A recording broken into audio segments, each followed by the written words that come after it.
guard against the acquisition of unwarranted influence, whether sought or unsought, by the military-industrial complex.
Okay, welcome back everyone. Anonymous Bites back, a special tonight about protests in Berlin. That happened a few days ago. A lot of stuff happened there. Police brutality, that's the primary thing. The right to free protest is under attack right now in Europe. And Berlin is the perfect example of that. And that's why we have Willem Engel. He was there with his team, and he was a witness to it all. Actually, he was so close to it that it was almost scary to look at. But yeah, he's the perfect person to have on our show tonight to talk about this. Just real quick, protesting things is of course a right we all have in a democracy, or we're supposed to have. This is the only way we can talk back to the people in power. We don't have the big media. We don't have paid advertising and all these things. We only have our voices, and we can unite together in the streets to speak out for certain things. And that's why it's a crucial right we have that we need to defend.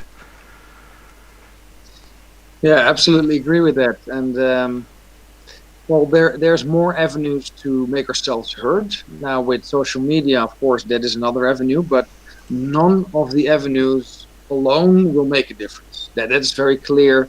The game is rigged. It's not rigged in our favor. And that's something that we could see in Berlin as well. That the police was using the organization, the communication, lots of helicopters in the air, lots of deviation tactics, driving around with sirens, but really making loose. So to steer people to try to incite fear or anxiety. Uh, but the most surreal thing, before we get into the details, so the thing that stuck with me most was that there is this fatigue of being on edge or being alerted.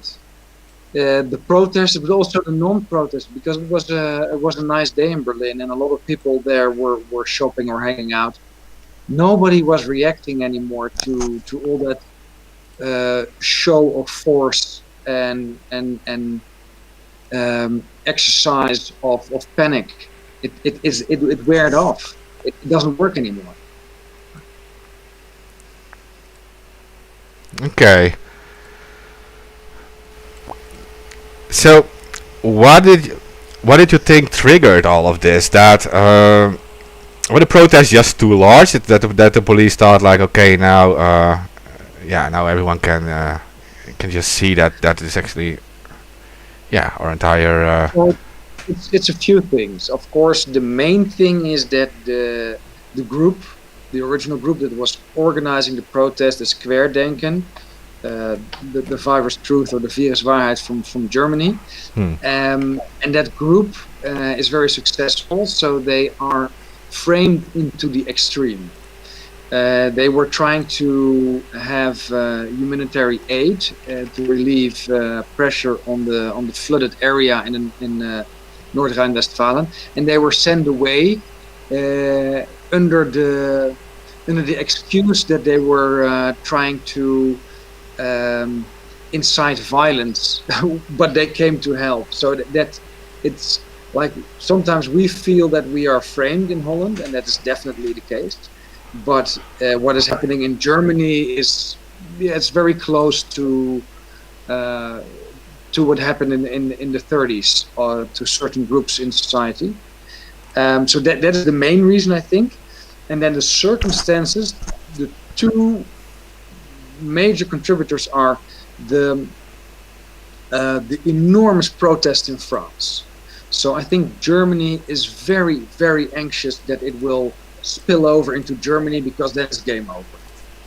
It's a very uncomfortable balance between the old parties and the media. Like everybody is understanding that this isn't the end game and that they're caught. Like very few people. There was a poll done by mainstream media. Only 30% of the public in Germany believes that the government is looking out for their best interest and believes that there is a real pandemic. That means that 70% are onto them, and that is, in that sense, game over. And I think that is the second part. So you have the group, you have the situation in France and in other countries like Italy, but nothing is working. They try to deviate the attention to the flooding, doesn't really catch on, and they still have a few months to go before we get into the influenza season again. And the flu season normally starts end of October. So nothing is happening in the hospitals right now. All the bullshit about the variants, it's not showing anything significant in the hospitals. So there's a big problem on the side of the vaccinologists. And I think those things combined make that they go into the extreme and organized police brutality on a very systematic and large scale. Yeah. And so, do you also think this is just to show a message? Is it like just because they're fearful of the big protest? Because it was a pretty large protest. I saw it in Berlin. It was already thousands of people. And they said like in the media it was just tens of people. I saw that too. It's like you saw these masses walking there. Yeah, and it's funny because the lies are so transparent now. You have more than 2,000 police officers for a protest of merely 5,000 people. That doesn't make any sense. So nobody can believe that. If you look at the numbers, like no, that can't be right. No. It wasn't as big as the protest we had last year in August, on the 1st of August and then the 29th of August. We had an average of 500,000 people. Now I think this was significantly less. I would say probably less than 100,000, but still that is quite a large protest. Yeah. When they did so much to dissuade people to come to Berlin to begin with. So is it fear? Is it hubris? I think it's all of the above. They have to push the agenda through. These people, they do not have any moral or any conscience. So for them, it's another day at the office. Just order police brutality and hit some old ladies and some children sitting in the street. It's the norm, unfortunately. Yeah. Yeah, so this is my initial question. So I was wondering, is this just like showing police brutality to scare the actual protesters, or to make sure that they send out a message to future protests that this is how we're going to handle you? Absolutely, it's absolutely part of the game. Especially when you look at the way the police is handling it, most of them are still in control of what they do. It's clearly not to maintain order. It has no purpose of trying to not disturb or trying to protect health or traffic safety. It's really to incite violence, to intimidate people, because you see them with their fists hitting people in the faces, catching people in a stranglehold. Like these things you would do when you pick a fight with somebody. It's not police. It's not standard reaction. So it's very, very clear what the intention is, because we also saw this behavior of the police. Well, police maybe is not the right term. The thugs. Yeah. Dressed up as police. We have seen this behavior in Holland in about 5 or 6 protests. Of course, the 21st of June 2020 was the first one. Then we had the 28th of June.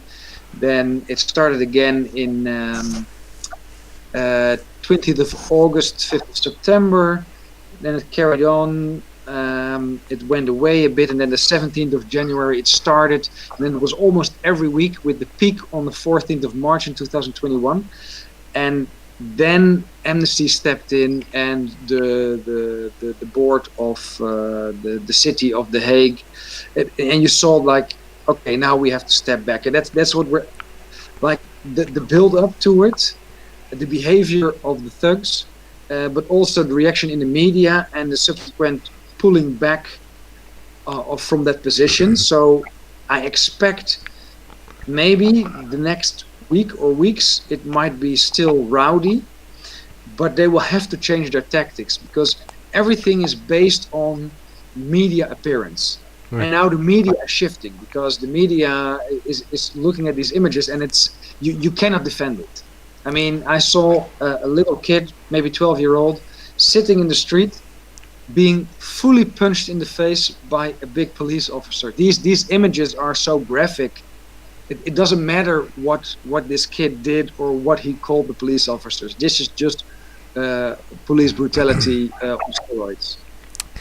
Yeah, and if you think about what happened in the Netherlands, I saw them like firing with water cannons at people, and like it put the contrast against the protest, where you see Rico walking there with his ukulele playing. Right, these protests don't deserve it. They should actually treat them in a nice way, treat the protesting, that would show such a much better media appearance, as you would Absolutely, say. and this is really important because the whole idea of this intimidation tactic and the way they handle it is really to try to trip people, to try to take people in strangleholds, to punch them with knuckles in the face, is to get an aggressive reaction back. And in the beginning, especially when you had the riots around the curfew in Holland in January, it kind of worked because a lot of people were on edge as well and they wanted to fight back. But now what you see is that people are onto it. They're not fighting back. So now you just see police brutality. And it's very difficult for them and also for the media to frame this as the police being attacked by rowdy protesters. No, these are children, these are women, these are all people standing up for their rights. It is a constitutional right. So even if you do not allow it or forbid it, you cannot. You can arrest people maybe, but you cannot treat them like this. Like there's limits to what is allowed by law, and these laws are not per country. These laws are international. Yeah, they are. And if people doubt this story, well, they should probably just have a look at your Instagram, for example, or the Virus Waarheid Instagram, or the other lady who's with you all the time, Doreen Rose. She posts about it too, I saw.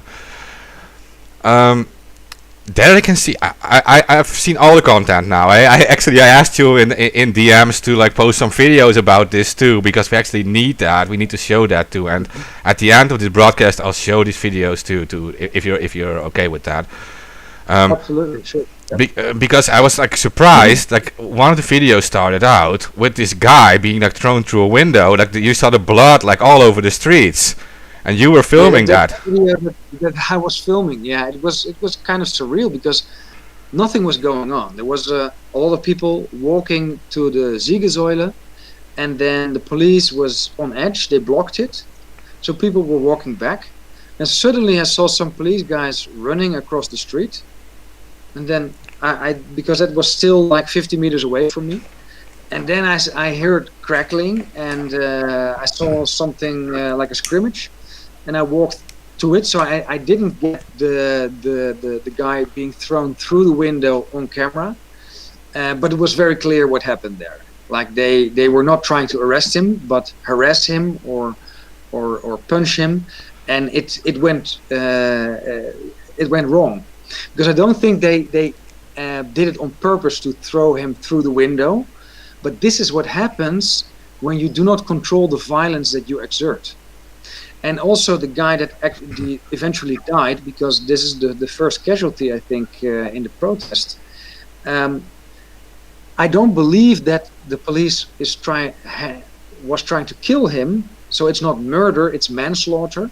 But of course, if you are a police officer, you're trained to use violence. If you use it in such a reckless way for these dubious goals, I mean, it becomes a bit like, is it manslaughter or is it just murder?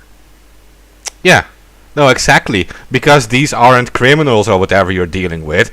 You're dealing with people who respect your democracy and your society enough to use their legal right to protest. They're not attacking your buildings. Apart from that, even if you believe, as a police officer, that these people might be violent, even if you believe that it is just that they are not allowed to demonstrate, even if you believe that it's for their own health, there's still a limit to what you can do. I mean, if they do not show any aggression, and now I'm talking about the demonstrators, if they do not carry weapons, if there's no threat to any of the people surrounding it or to any officer, violence is not warranted. People sometimes try to excuse police violence as if you shouldn't be there, so if you are there then you can expect to be punched. But this is not the law. This is a very strange way of thinking. It's almost advocating for crimes against humanity. I really resent that kind of thinking and reasoning. You have rights, even if you break the law.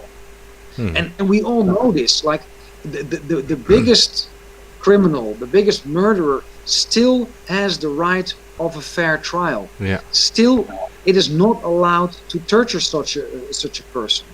It's the foundation of our society. Yeah. Yeah.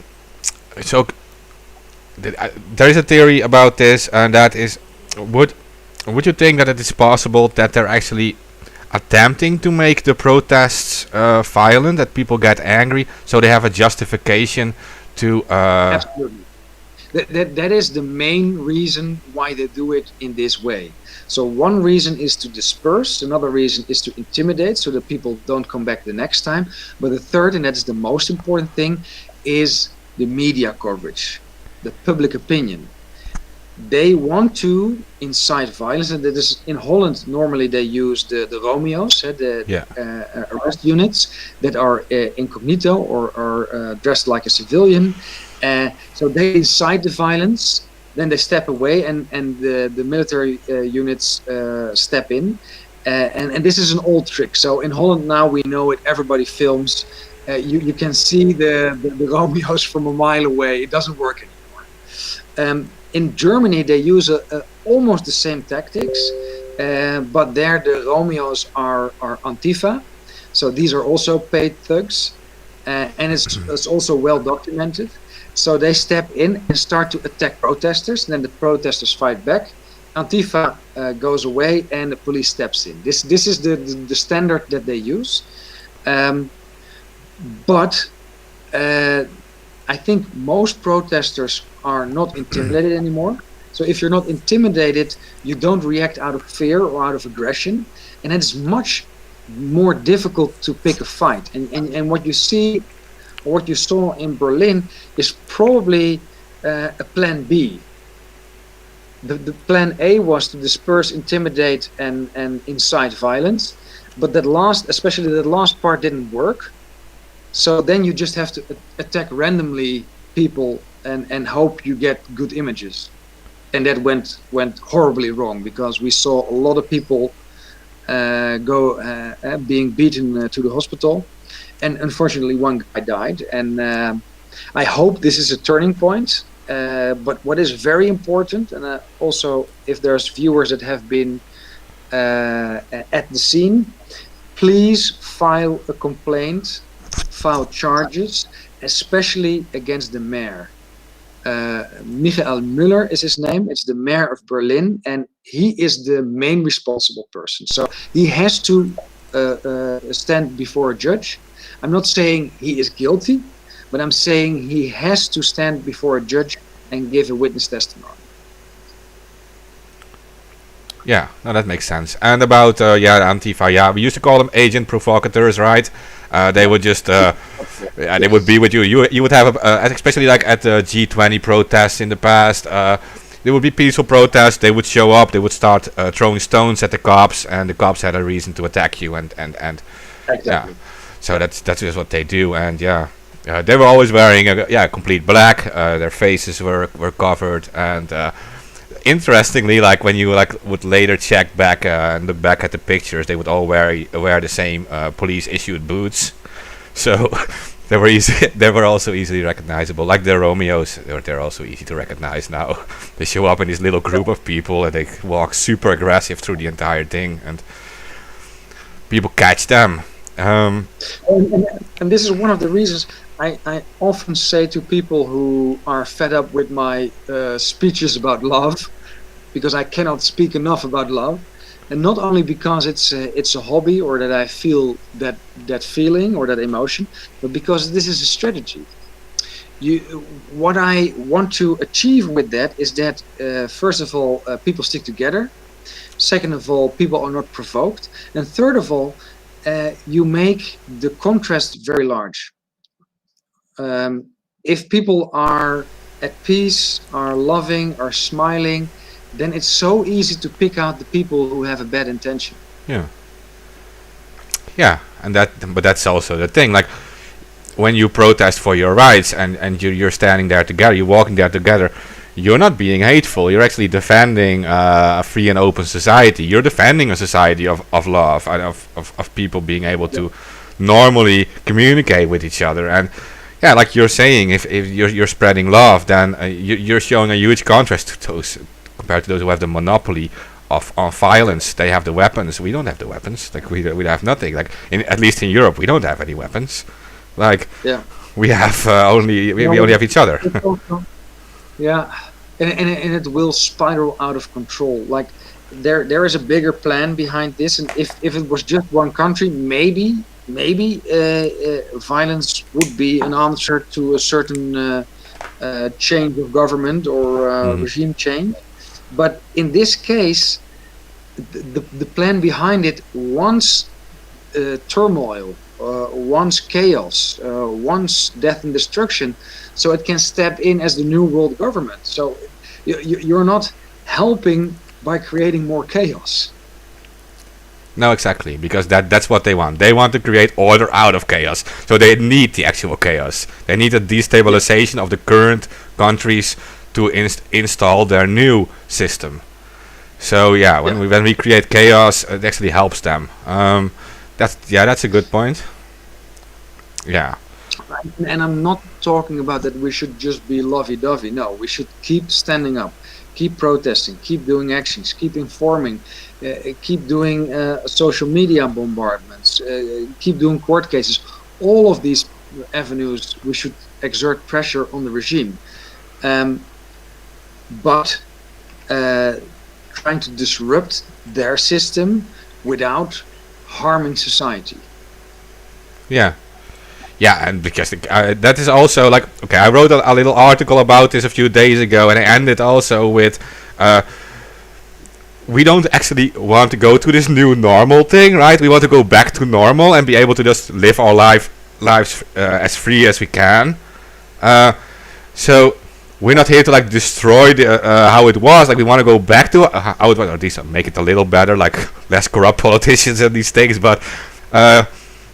This Agenda 2030 thing that they're trying to introduce, it is presented to us as some kind of utopian system, but it goes hand in hand with like the removal of all our human rights. It has a complete surveillance of everything. It censors dissident opinions. It forces all kind of things on us. It's a dystopian future disguised as a utopia. Well, I would even go one step further. Let's say everything they say is true. Let's say these people have the best intention. The biggest mistake in the whole plan is that it's coercion. It's forced and it's based on deceit. So they first have to take away all your human rights and human dignity. They have to get you to agree to it on their terms. And then you come to a point where you say, well, the goal never justifies the means. And I think the people behind this plan might think that they have the best at heart or the best interest for humankind, but it's just not true. Because what is best for humankind is the system that we already built. The system why we are able to coexist in a more or less stable fashion with almost 8 billion people. If you put that system on hold, you know one thing for certain, that it will create a lot of suffering. Yeah, and we can also just be clear about that. We fought for our human rights for hundreds of years, and that eventually resulted in the situation we have now, or at least we had pre-COVID, and that, like you're saying, that's the system we all built together, and like people in society fought for these rights against. It started already like against like these feudal kings and overlords in the medieval times, where they were fighting for their rights, and went on into like the workers' rights in the early 20th century and everything. And we fought for all these things, equal rights for women, all these things. So that resulted in something, and now you have a few people And I'm not even convinced if they all believe it themselves, by the way. I think it is a few very smart people who actually are in control of these people too. They are inventing a new system, and many of these politicians, I believe, are just going with it, or I don't think they fully grasp what they're doing either. Mainly because, like, I've looked at the plans of the Great Reset thing. It affects so many different parts of society, so many little details, that unless you're like a historian, an economics professor, a mathematician, and you're also a scientist in biology and everything, you can't understand the full picture. So, and I'm sure that the full picture is not to be understood, even by those who think they understand. These megalomaniac concepts or plans have been tried on a different scale. I'll admit that, but they have been tried before to restructure and to re-engineer society. This is called social engineering. I did a few podcasts about this as well. It always fails without exception, and this will fail as well. So the question is not will we win? No, we will win because the plan is doomed. The question is, how much do we suffer? How high will the price be? Yeah. So, and it was actually, I think it was Joseph Goebbels under Hitler who said the lie has to be so big that no one, not even the smartest people, can understand the full picture. Yeah, then it doesn't have to do anything with intellect. It has to do with accepting reality. If it becomes so big, the lie, that it is the foundation of your reality, then people will defend that lie at the expense of their own lives, because for them it is threatening the foundation of their existence. I mean, it's not really doing that, but that is their notion. And you can already see that with some people who are really pro-vax. There's no argument there, because actually it's admitted they don't work, because you need a third shot, and people who had the shot can still transmit, can still fall sick, can still go to the ICU or die, especially the Delta variant, etc., etc. Then you get this whole narrative, this bullshit story. So there is no logic at all anymore. But these people persevere for this reason. They cannot admit to themselves they have been lied to and they have been deceived in a grotesque manner. So they will become the biggest proponents of this false reality. Yeah. It's their ego stopping them, I guess. Yeah. But in a very fundamental way, not an ego that makes you feel proud, but the function of the organ ego.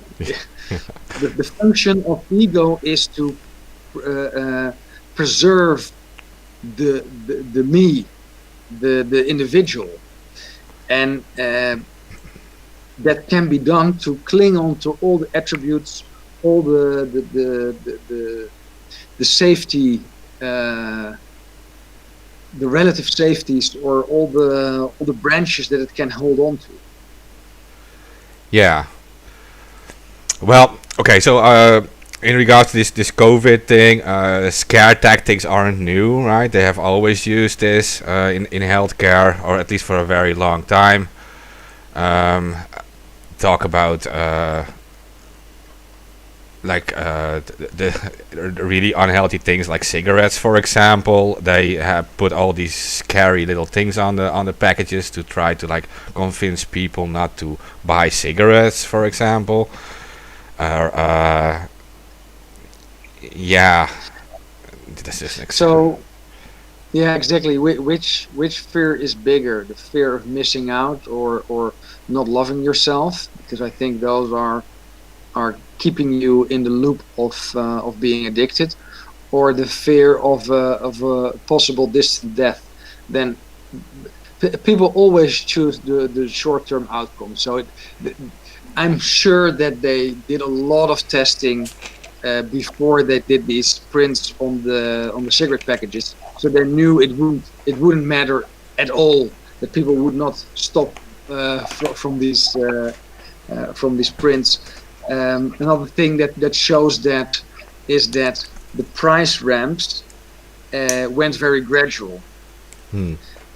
not to lose any customers. If they would have jumped the price from what it was 20 years ago to what it is now, even if you correct it to inflation, I think they would have lost, at least on a short-term notice, like 50% of the smokers. Yeah, yeah. But of course, they didn't want that, so they did it very gradual.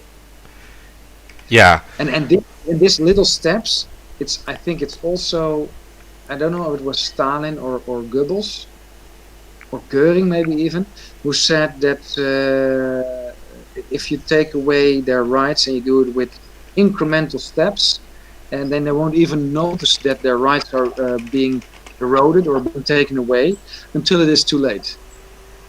And that's very much this plan. So it is not only a blitzkrieg, because we're in it for 1.5 years and it's still developing. But every few days, something else is taken away or changed. And this is the unsettling part of it. The whole reason why we had a murder in Holland and the exaggeration of the disaster in Limburg. I mean, of course, horrible for the people who had to go through it, but clearly it was not handled right and it was very politically opportune. So you see all these events to try to distract us, but not only that, but also try to not make you settle, not relax.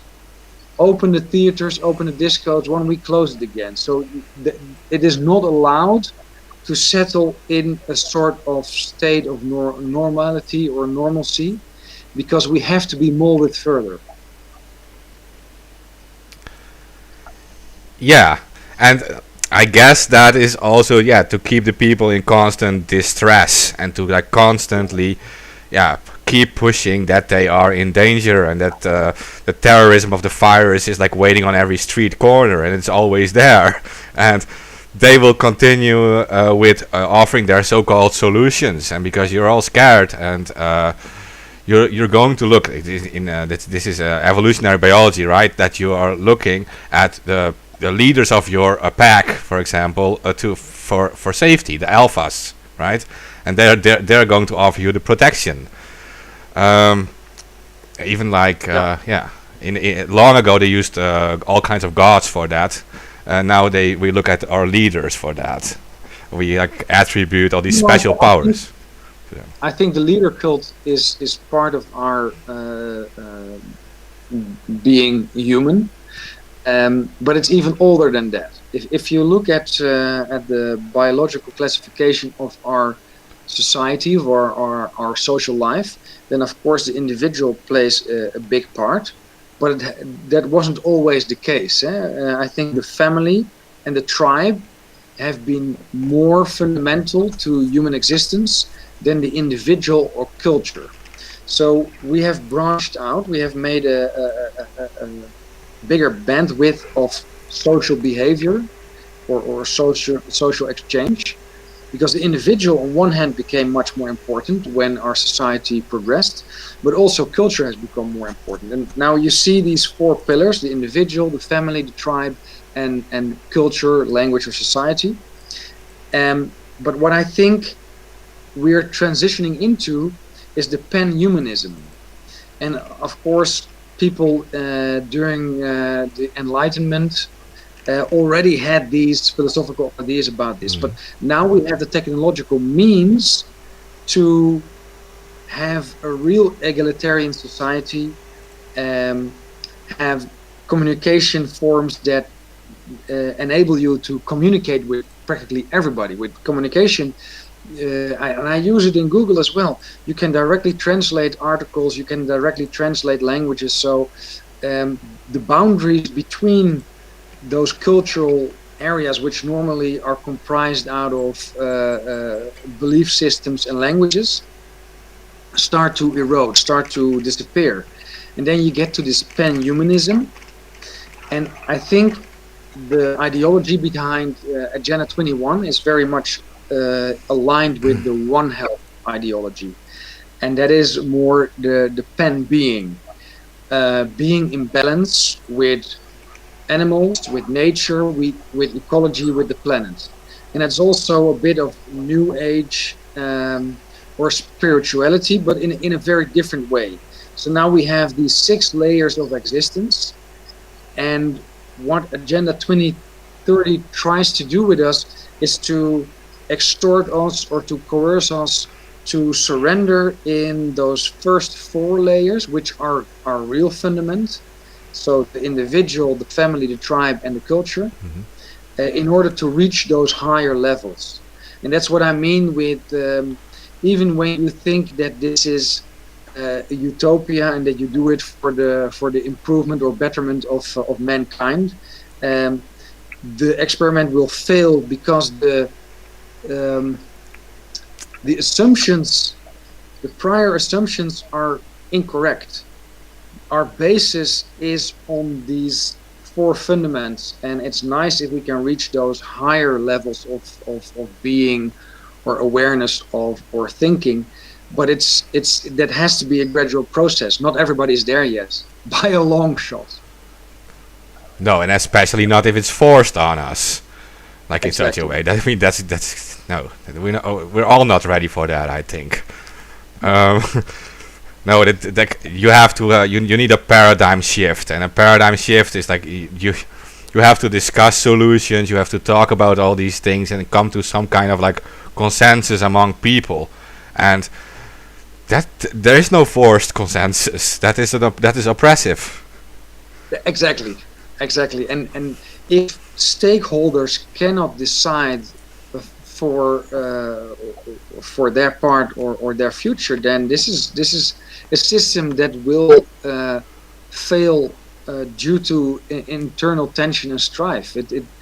We saw this happening with communistic systems mainly, but also with feudal systems or with fascist systems. Yeah. The only thing that comes sort of close, but even there you could say the Greek already understood that it always goes from a democracy to a aristocracy to oligarchy to a monarchy to a tyranny, and then it was overthrown. So it has this natural cycle of the organization of society.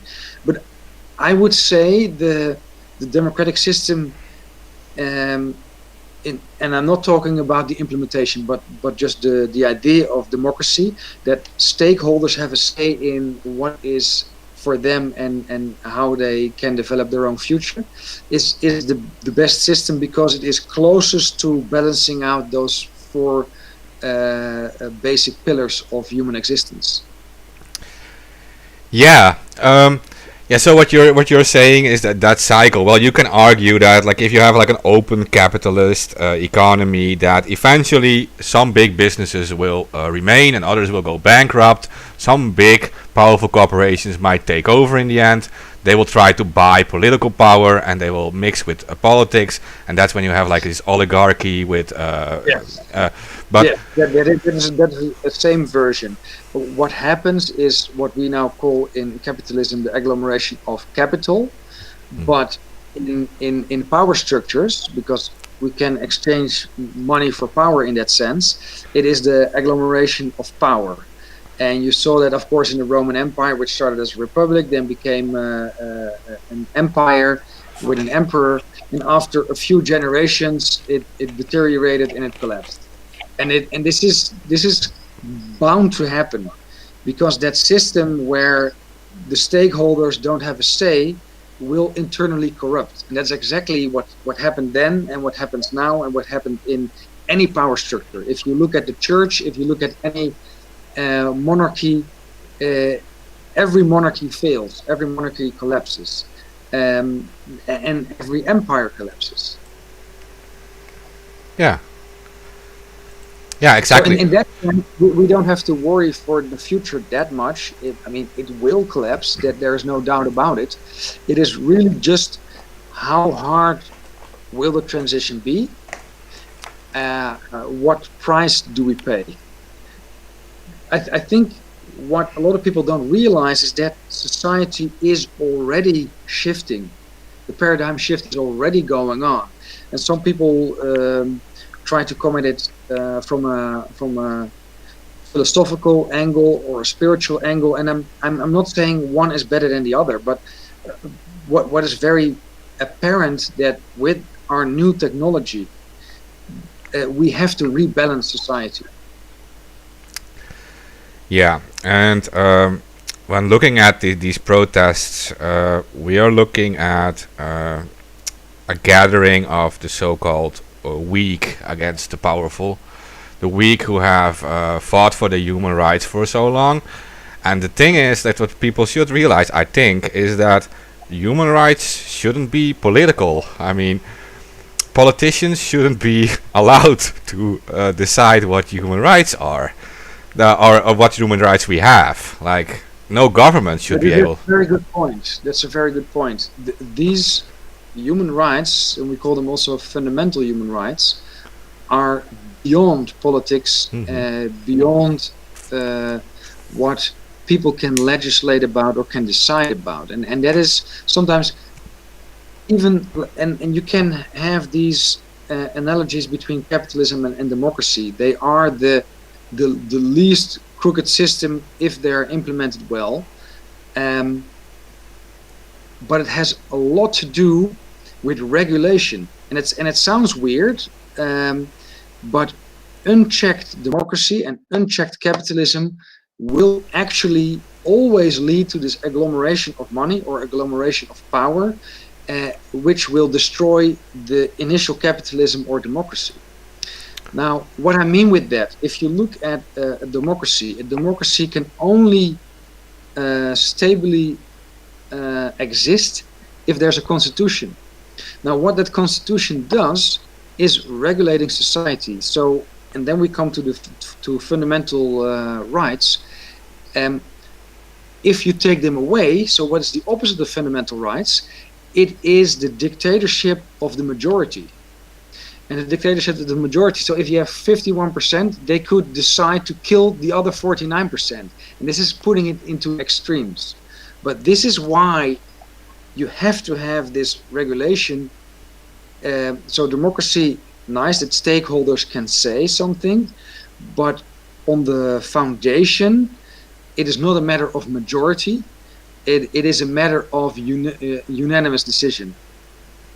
Only when 100% decides, you should be able to change it. Now, we have changes a little bit for our constitution, and then we say, okay, you have to have 2 elections, and then a 2/3 of the members of parliament have to decide on it.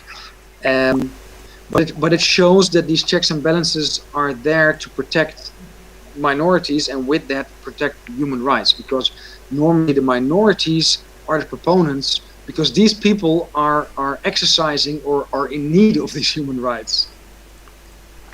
Yeah, you're completely right about that. I mean, and that's, yeah, I've said this on our show, literally, that the democracy can be the dictatorship of the majority.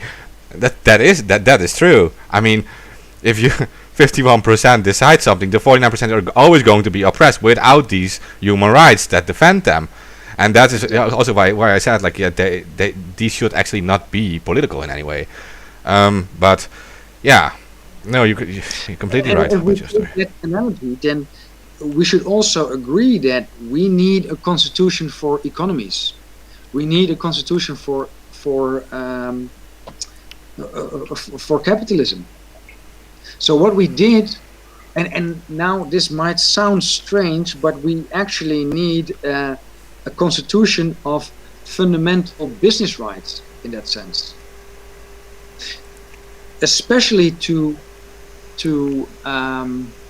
protect the small corporation or the small companies, the one-man companies, the small businesses, because what you see constantly, that with patents, with intellectual property, with inflation, with bailouts, with all these kinds of things, who pays the price? It's always the small entities, but who makes an economy vibrant? It's again those small entities. So Yeah. you actually shoot yourself in the foot if you kill off the fresh shoots, so to say. Yeah, yeah, and that is the same as in the political system. You have to defend the weak against the powerful. Um, those big corporations, they have all these tax constructions. They will always get out of it because they are so powerful. They have actually bought power into the whole country, into the whole political system. They have their own lobbyists, everything. Small companies don't have that. And just like normal people, they'll be the one protesting. They'll be the one organizing to protest. Yeah, and what I didn't realize enough the last few years, because I was mostly involved in dancing, but is that these international trade pacts are actually the way around the cartel legislation. So what happened normally, companies could only exist within a country because they had different legislation in other countries. But with multinationals and with these trade unions and trade pacts and political blocs like the European Union, it became much easier to evade tax, much easier to shift capital, goods, resources, etc. So they were beyond or outside of this cartel legislation, and that's how we ended up with 5 or 6 enormously big tech companies, maybe 10 big pharmaceutical companies, 10 or 15 big media companies, and they formed a cartel. We are now in what Eisenhower had his famous speech about, the military-industrial complex. But it's not so much guns, steel, and oil. It is much more media, tech, and pharmacy.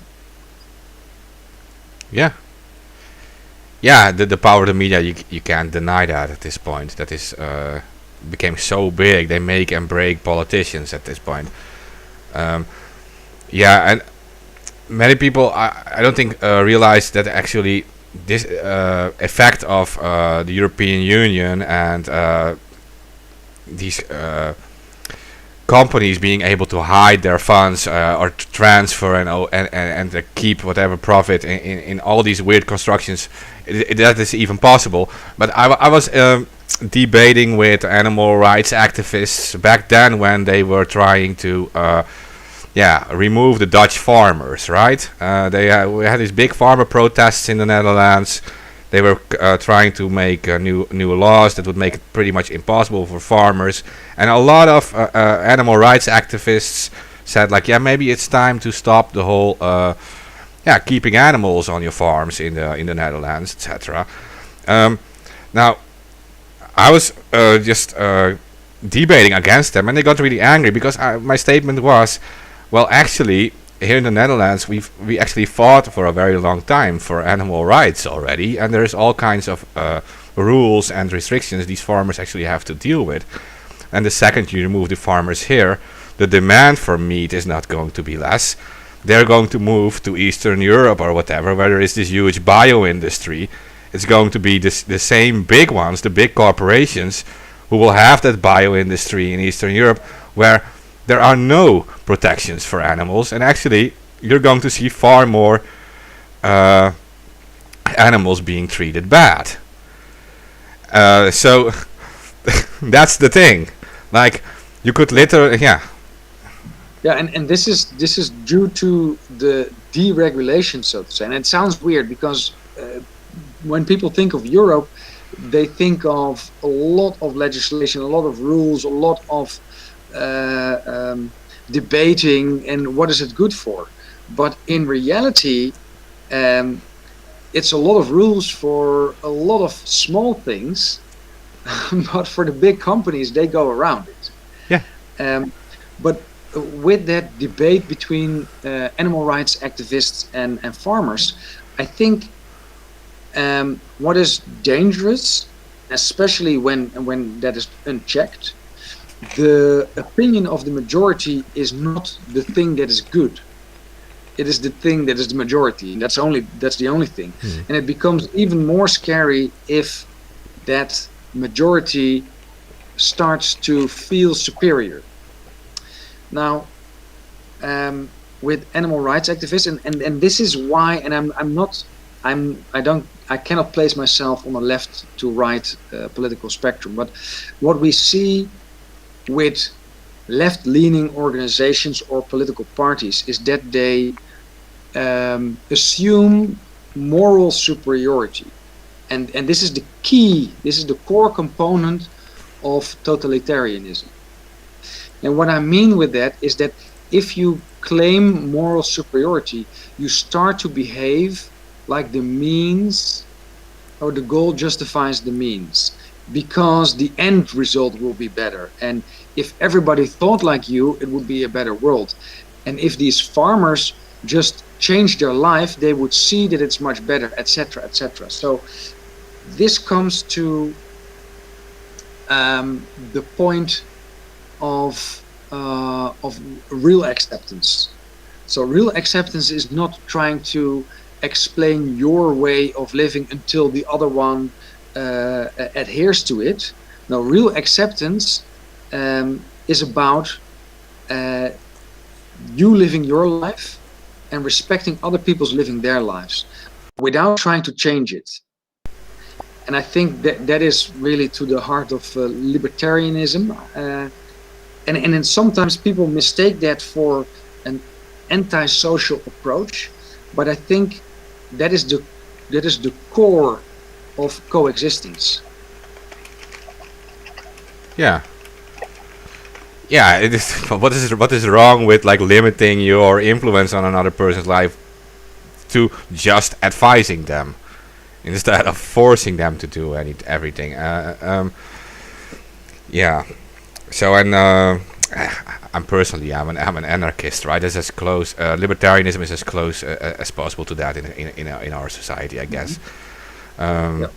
Unless you have to at least have some kind of social libertarianism, otherwise you would have like an endless that the company can become as big as possible. You have a complete open market, so companies can go as big as possible, can do whatever they want.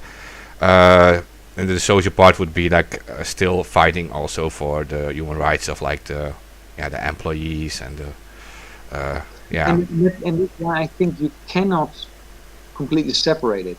Another false dualism that exists in our society is the separation of body and mind. It doesn't exist. The mind is part of the body, and the body is part of the mind. So you cannot be completely libertarian or anarchist in an economic sense, but not in a social sense. I think you have to always balance it, and if you are fair and objective and honest to yourself, then the rules you have to engage in social activity should be the rules you have to engage in economic activity. These are not separate. No, you're right. You're right. As an anarchist, like you would say, you're not against rules, but you're actually just against rulers. And the thing is, like you can reach consensus on what are rights people can have, and you can vote. I'm not sure if you ever heard about the concepts like direct democracy, that you can actually vote on issues instead of on people. Like you would have like local communities, and you would have like everyone would be able to like introduce an idea on some kind of like forum or whatever, and people would be able to vote on these ideas. So in Holland we have Volksbesluit and we have the ANBB, Algemene Nederlandse Burgerbelangen. They have similar systems like that, and I think that is the paradigm shift that we're going to. And the whole reason why we have this pandemic is because with their AI setups, of course, the the political or the economic elite have seen this. They saw like, damn, the paradigm shift is coming. We cannot stop direct democracy. What should we do to confiscate power or to confiscate wealth? That is, if you zoom out on a more geopolitical scale, that's what's happening. It's a fight between the people who control things and against the direct democracy that is inevitable. And it's also a fight between the four pillars of human existence against the pan-humanism or the pan-being. And it's also a fight between cultural / nation states and international trade agreements or international cartels. Yeah. So for me, direct democracy has always been interesting, especially when you do it like from the bottom up, right? You don't do it like from like national, but you make like local. You vote first in like local communities. Other local communities vote for similar things, and then perhaps with these communities you can vote for a higher up law or whatever. But it wouldn't be about the people anymore. It would just be about the ideas and the actual people doing what you voted for, actually making it reality, would be your employees. They wouldn't be like you. So you vote on a healthcare idea. Go ahead. Sorry. Officially, it is this case. Yeah. The members of parliament and the people that work at the ministries, including the ministers, are employees of us. Yeah. Officially. In practice, we are their subjects or their slaves. Yeah, because we use some kind of like a representative democracy thing that we vote for them once and then we allow them to do anything they want for like 4 years and then we can vote for them again. If we didn't agree to it, we vote someone else in and they're going to be able to do for 4 years whatever they want. Like, well, it is interesting to see how Holland became the Netherlands. Because we were a republic. So what happened? We went into decay. Then we had the French Revolution. We became the Batavian Republic. So we had a republic restored. But then with the Napoleonic Wars, the powers that were in charge tried to rearrange things, and that's how we became a monarchy. That was a safety system to have a monarchy there. That, of course, was not according to the people. You saw that Belgium broke off, and quite soon after that, we had to have a constitution, because from 1815 to I think 1848, we were an absolute monarchy. So it's constantly a balancing act between the people in power and the stakeholders, and whether and that's what I mean. Eventually, we will be in charge, but and I'm not saying that this will take another 50 years, but it's not done within a day. If we defeat the pandemic or the COVID scandal, then we have the real work ahead of us. Really rearrange, to rebuild, to sanitize our institutions that govern or that regulate our democracy, our daily life, our economy, etc. Yeah, and so it. Okay, so it is interesting you mentioned actually the Dutch Constitution, like because the original Constitution is from 1814, but actually, well, like you're saying, in 1848 there was this constitutional reform, and it was done only because there was a revolution in all the countries around us, also. Yes, and that they saw, if we do not give them a piece of the pie, if we don't give the citizens. And in that case, it was actually only the people who had money. So, but power was divided among a much wider group. And we're in a similar situation. Real power is not with a big group; it's with a very small group. And I think most people heard the "we are the 99% chance," but it's very close to what is actually happening. And we saw something with the Occupy movement already, and then it was quashed, that movement. But of course, that tide is not turned. No, and I was in a tent in Amsterdam, Willem, in 2011. So I know all about it, and it wasn't crushed at once either. It was done slowly by discrediting it, also introducing the whole controlled opposition thing, like they're trying also like with this and the provocateurs and the whole package. They used everything, and eventually they there were only a few tents remaining, and they just cleared it all up. Yeah. But you're right, and I have the same feeling, and that is that these people, the 99%, they're just not part of the 1% powerful, and they, you see it now again. They're eager to take the opportunity to rise up against it. They're eager for it. They feel something is not right, and back then it was the bankers and the financial system. Yeah. Exactly, and this is what you see in France, and in that sense, it's kind of symbolic because it was also the French Revolution at the end of the 18th century.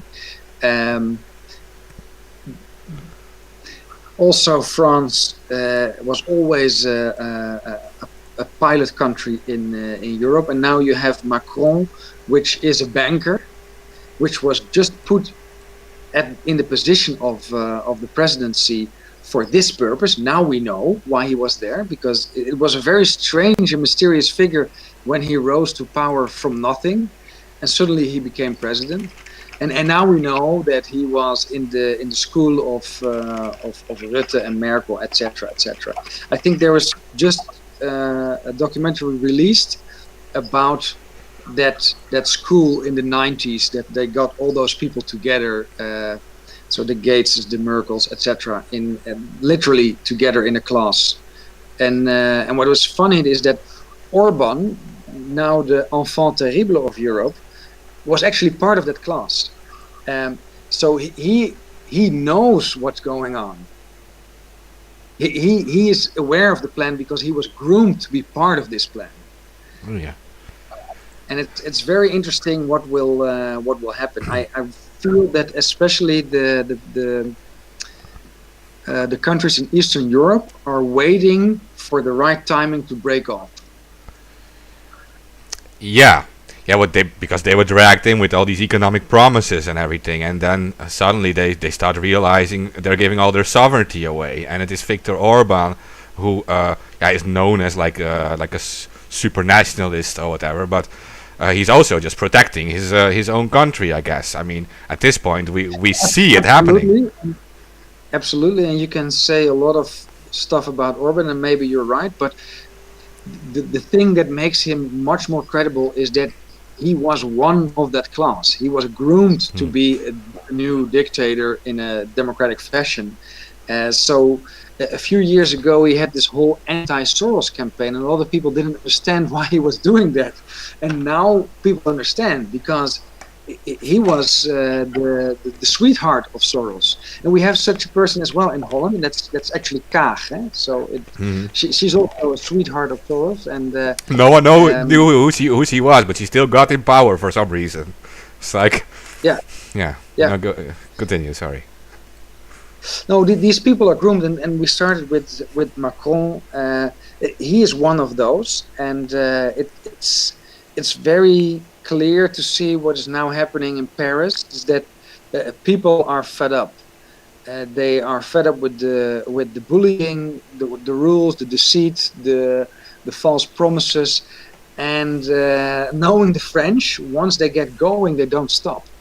So I'm quite optimistic. I don't think Macron will stay there. He can only stay there with a full dictatorship and a military regime, having military in the streets everywhere and checkpoints. But then it's clear. I mean, this is where I see our part of the resistance is mainly this: exposing the pure dictatorship.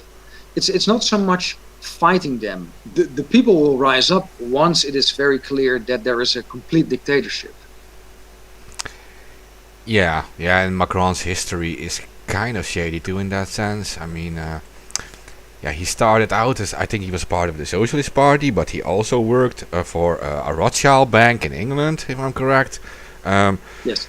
yeah, and yeah, he's known as like someone who wants to like put more power to Europe as much as possible, and he is being opposed by both the left and the right, like the hardcore left and the hardcore right. Like you have on the left, you have Mélenchon, who is kind of like a communist opposing him, and on the right you have Le Pen and everyone. They're all opposing him, and he is just doing everything for Europe, it seems, and that's why he is allowed to stay in power. But I'm pretty sure that no one of the population actually still wants him in power. Yes. Yes. This is a coup of the European Commission, because the parliament is for show. The parliament in Europe doesn't have any real power, so of course they can advise, but we are the European Union is a new form of monarchy. It's a very small group of people who decide, Yeah, yeah, yeah. and once they are in line with the leaders of the bigger countries of Europe, that's it. Yeah, and we've seen this. Okay, this might be subject. I'm not sure if you're familiar with it, but it was with the whole copyright directive in 2019. They tried to force like a new copyright law into power that would have like an upload filter, restricting us from uploading certain content. It would affect protests too, because if it would show like Nike shoes in it, you wouldn't be able to upload it, right? Well, there was a lot of resistance to it, including the Netherlands was as a country resisting against it. There were like 7 countries resisting. There were protests all over Europe. I think we had 250,000 people in the streets against it. It was called Save the Internet. It was called Stop ACTA 2. In the end, the politicians who voted against this new constitution, copyright directive, were threatened by German politicians. Actually, the largest, the conservative party in Europe. They said like, if you don't vote in favor for this, then you're going to get bad publicity, and we're going to ruin your careers and everything. And there was a person named Axel Voss who was behind this. He's part of Merkel's political party. And he was confronted by that, with that, and they had the recordings of him saying that, and he just said, yeah, this is not illegal to say. This is all legal. We can just do this. And he is part of the biggest European party, right? And then the people who were like opposing it, they were just intimidated. And well, at that point, I think many of us realized that the European Parliament, at least, is not a democratic institution. They're not being respected, and we had entire countries being against it. And there was actually a deal made too. Germany at first was against it, but then they wanted a thing called the Nord Stream 2, a pipeline to Russia. And at first, the European Union was denying that to them, or were debating them. And they said, like, yeah, if you vote in favor of this law, we will also allow you to have that. And that was kind of the story behind it, that Germany eventually allowed this to happen too.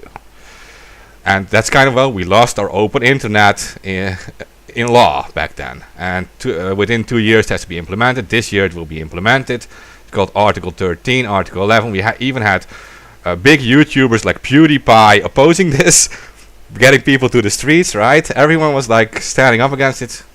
It's done, right? It's gone. Like, we don't have this freedom anymore. That's very disturbing, and it also shows the malicious intent. They knew that they had to get this done before they could start the pandemic. Yeah, that's a good point. Because this is an information war, and they understand that as soon as the masses are able to get their own media networks going, it's done. It's finished. Like a lot of people see a behemoth which is untouchable, but in reality, this is a behemoth that is very fragile on many ways, and that's why if you hurt them, the retaliation is so severe. A few examples are the protests that we had in June last year, with the crackdown of the police, but also legislatively, the lawyers, or the curfew, the case that we won. We had a show trial. The law was changed in 2 days, and then you see that the overreaction of the regime is that they are actually very fragile. As soon as you can really make a dent, it's over. And I think this is because now we're looping back to the German protest. This is their thing. That is what they're most afraid of. If they cannot squash the uprising, it's done. There's no plan C for them, I think. You're right, and this is actually interesting that you're saying that, because they're so scared of it, and they're not without teachers, because in China, for example, where you have the great Chinese firewall and everything, and you have like one super leader, Xi Jinping, they banned pictures of Winnie the Pooh because he looked too much like Xi Jinping. So during the elections and whatever, they banned pictures of Winnie the Pooh. Well, actually, this copyright directive, we also said it is called Save the Memes. Because like even a little meme already can go viral and can scare them to such a point that it has a real effect on them. Like a powerful leader, like whatever, some European powerful guy in European Parliament, you can make a simple meme. It goes viral over all social media, and people wake up because of it. That's the thing, and that's how easy it is.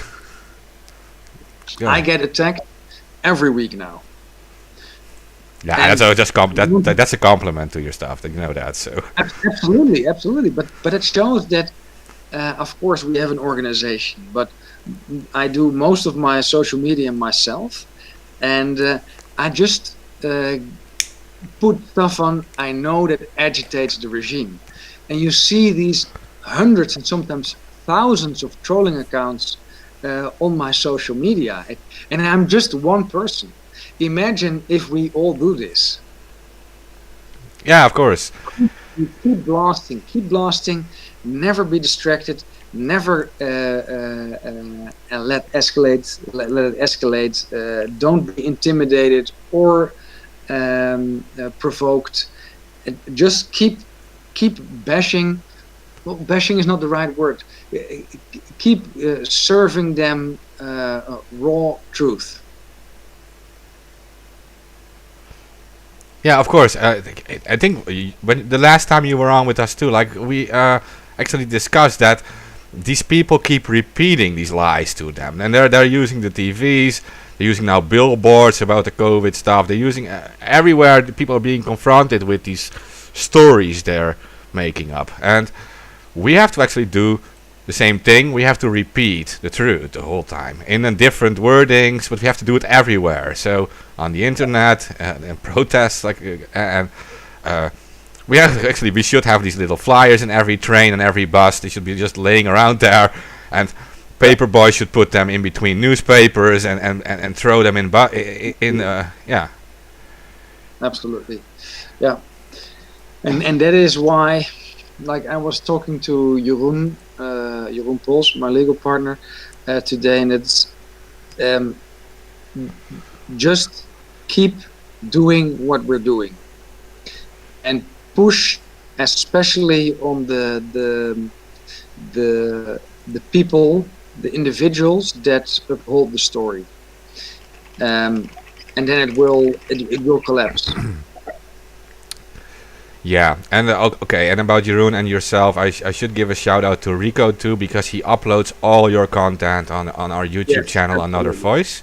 He has the YouTube channel, youtube.com/Another Voice, and he uploads all the stuff of you guys too there, like legal cases. We're very grateful of people like Rico, who is a veteran already in this in this fight. but also other younger players or newcomers.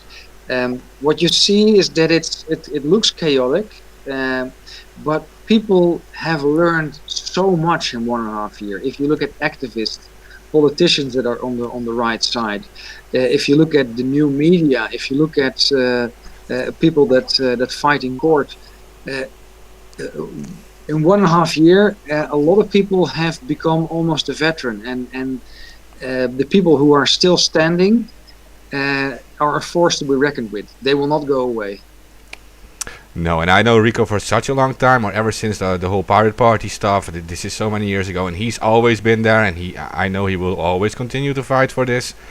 Um, and I'm very happy that yeah, all of us can all work together on this now, especially in our country where it's so needed now in the Netherlands. And even though with this show we focus more on like international issues, uh, the current YouTube channel Rico is using, I gave it to him because he was completely censored with his own channel.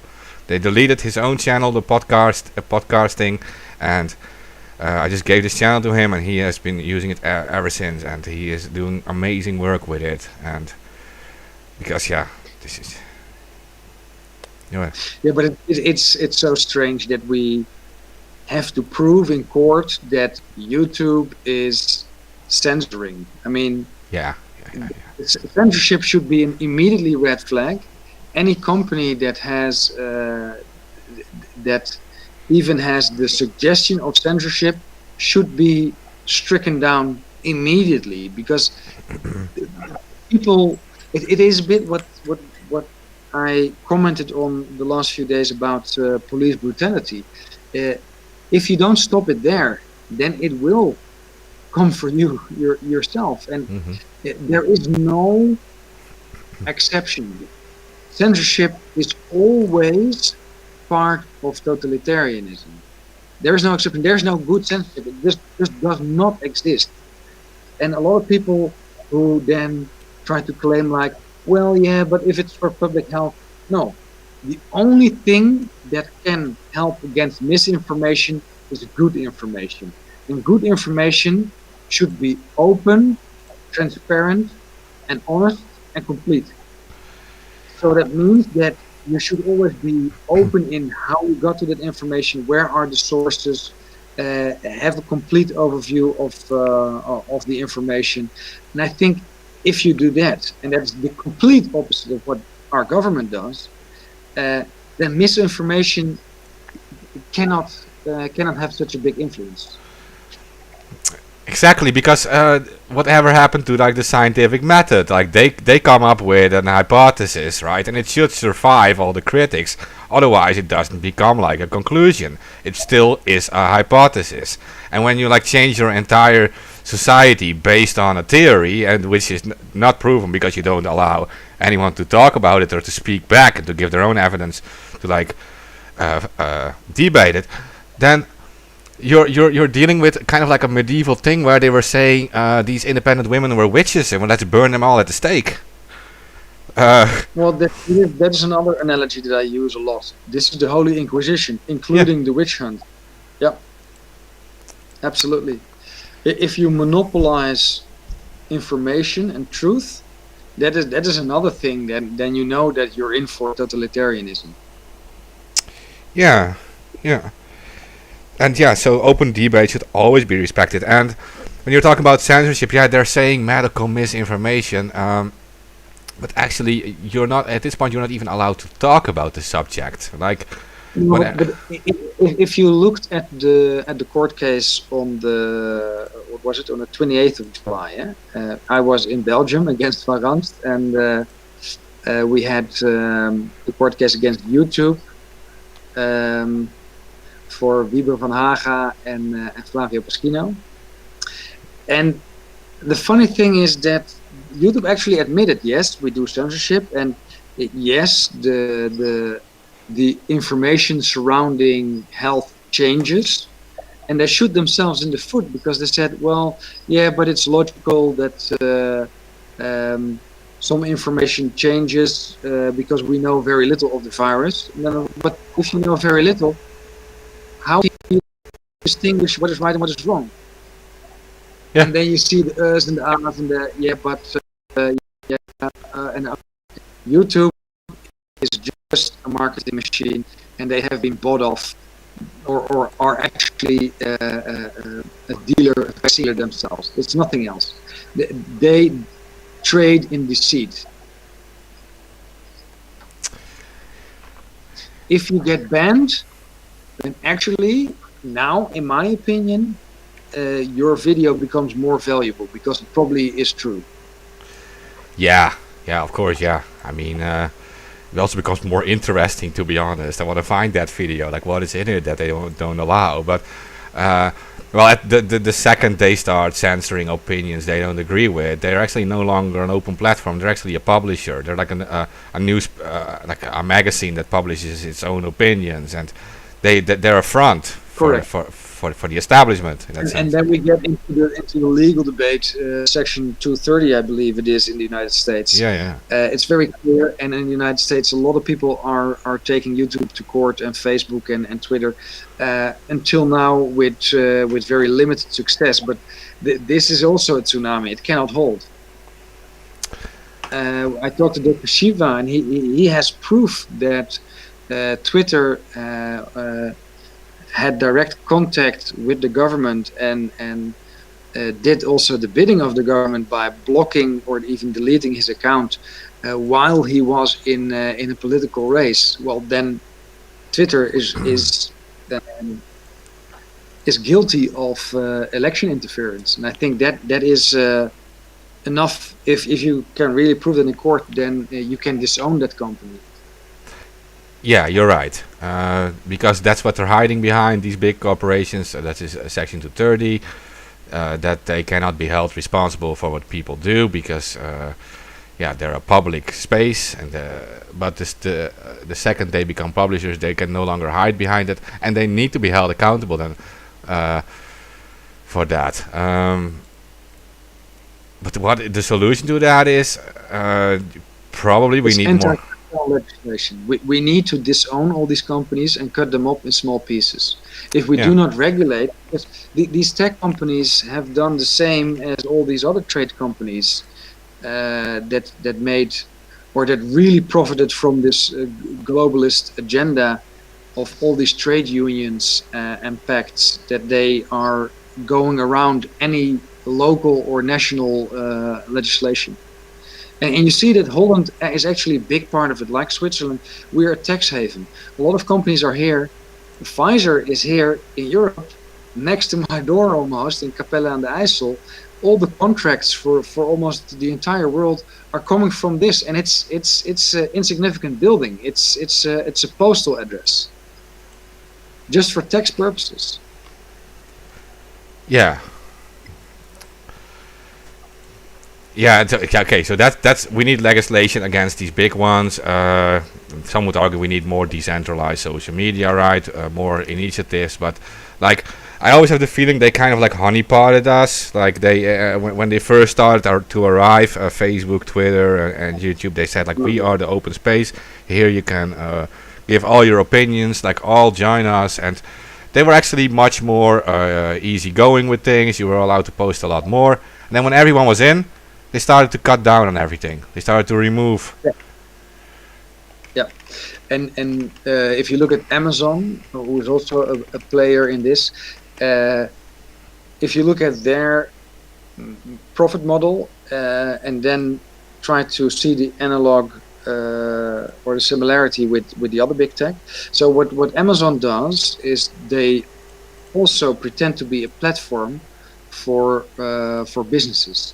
So you can use Amazon as a distribution and marketing network and even financial handling network as an entrepreneur. So you start selling your products via Amazon. Now Amazon owns the data around everything. So they can see who your suppliers are, who your customers are, how much profit you make, etc., etc. So if your product becomes successful, they will do a Me Too product and undercut you until you give up. And this is a very efficient system. that is, I think, what happened with Google and with Facebook and Twitter as well. They make you dependent on their business model. Hmm. They make you believe that your business cannot survive without it, and then you're hooked.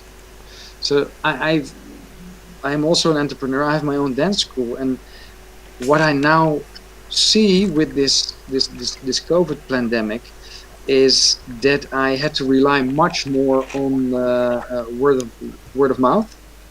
Um, so I became less dependent on on tech. I don't do PIN. I do cash. I don't do online advertisement. I just do people advertisement, so directly talk with people. Um, and now I start to realize how far I was in already. All these subscriptions of all this software that I don't own and that I have to pay monthly fees for. Now I just cut it out, and the company still runs. And this is really the illusion they create, that you need them. In Yeah. reality, they need us. Yeah. Yeah. They do, and yeah, that's exactly what they did, and they dragged all the smaller businesses in and like made it like this big platform. Amazon did it very similar. They made all the bookstores join them and said like, we will sell the books for you, and then in the end they started like, yeah, they made the fees higher and you made less and less profits on your books, but you're already entirely in Amazon, and it becomes very hard to get out of it because you focused your entire business on Amazon, and yeah. So, and these people, they benefit from keeping it up, and that these are the people who will defend it and who will defend these policies too, because they depend on it for their survival. And it's the sad thing, like they have them in some kind of like, yeah, like a blackmail position. If you don't help us, you will ruin your business. That's the thing. Yeah. Absolutely. Wow, it's already 1:30. I think we could fill the whole nights with this, but I have to get up early tomorrow. So, is there a final subject or a final question that we could answer? Well, I do want to ask you about, because I saw your video with Doreen on Instagram about you guys were in the car, and you're saying like you guys are going to Paris, right? With a group of people. Yeah, so that is an idea. We haven't decided on it, but it's more with does it fit with our schedule? I would like to urge people to go. I think if it tips, it will tip in France. So it doesn't really matter where in France, because it is now in more than 200 cities. But we really have to stand side by side with our French brothers and sisters. Yeah. They have been doing a lot of the fight, and they are quite successful in it. They have a tradition in using their weight in numbers to put pressure on politics. Mm-hmm. And if France falls, if Macron has to go and people take back the power, then we win. It's an almost instant win. The only thing that could happen is a hot war then. So we have to be careful, because the people behind this pandemic, I don't believe that they have an exit plan. So it's a wounded animal, and they will become very dangerous. Maybe they would try really crazy things. So let's be very vigilant. But it shouldn't stop us from protesting. And if you can't make it to Paris, then I think we should at least protest in Holland at the French embassy, so that we show solidarity with them. Yeah, because it isn't new. The Gilets jaunes have been in the streets for, what is it now, years. Started out with the whole the fuel tax, and there was moving more power to Europe, giving them new taxes on their on their travel, and they use cars a lot to travel there. It's a big country, and people went into the streets, but really it's a symbol of resistance against more European influence. And I think you're right. It's going to happen in France. The numbers there are so huge. They're not backing down. It's not going to stop in France. I'm convinced of it. They're well organized. I can tell you I have many friends among Gilets Jaunes. There are many Anons among Gilets Jaunes, and I would say the same thing. If you can go there, if you're from Europe, go there. I think it shows a message to the people in the other countries too, that what you can do if you're united with so many people and you're standing up for your rights. We need it right now. Like if there was ever a time in history we needed it, it's right now, right? Yeah, and you only have to look at Australia. The military is literally in the streets. It is a dictatorship. There is no denying it anymore. Of course, people will say, "Well, look at Belarus. You have it so good." Doesn't matter. Let these people talk. It is visible, so don't look away. Act. Yeah. Okay, maybe there is something you still want to say, and then you can just go to bed. I think it's late. Well, I think it's really important to realize love. Of course, it's an emotion, but it's also a power, and it's also a strategy. So if you stay true to those values of love, truth, liberty, unity, then it makes the fight a lot easier. If you take the road of aggression or violence, I really don't believe in that. Of course, violence in case of emergency to save your own life, but in all other circumstances, see if you can solve it in a different way, because we have to be smart, and I think that strategy is essential to it. Okay. Yeah. Well. I want to thank you for taking the time for this, and I was really shocked with the whole Berlin thing. I mean, we had to at least talk about it, and I'm glad we got to talk about a lot more stuff. I think it's very useful. Yeah, sure. Cool. Thanks. Okay, we will talk again later. I'm sure of it. Definitely. See you soon. Yeah, good night. Good night. And to listeners, I want to say please help to share this around. That's what we depend on. You guys know we're all being shadow banned. That includes our guest Willem. He is being... they're trying to silence him. It's not really working. But we depend on you guys. So please help us with it. Thanks everyone. I'm not going to sing like we usually do. Good night.